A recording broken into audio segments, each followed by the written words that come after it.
Well, the queen of country music made a stop in her hometown today. Dolly Parton visited, of course, her theme park this morning to introduce a brand new nighttime event. Yeah, Elizabeth Kubel was there as Dolly rolled out her latest plans to entertain her fans and to bring people back to Sevier County still recovering after last year's fires.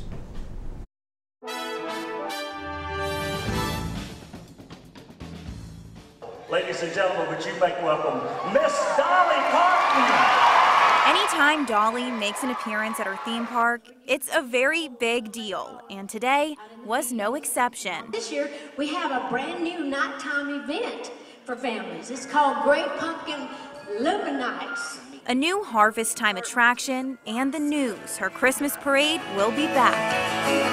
But for Dolly, it's clear this is about more than just theme park ticket sales. Dolly told the crowd she's still focused on helping her home county bounce back after deadly fires last November. I think people thought we were just burned out altogether up here, but we're doing good. And so just let everybody know that we're back in business, as I mentioned before, and it's going to hopefully we'll be better than ever.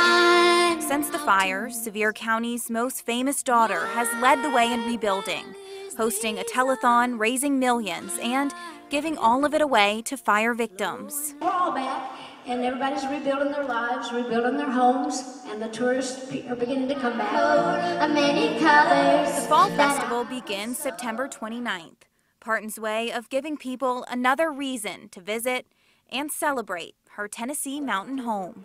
Elizabeth Kubel, News Channel 11, in your corner.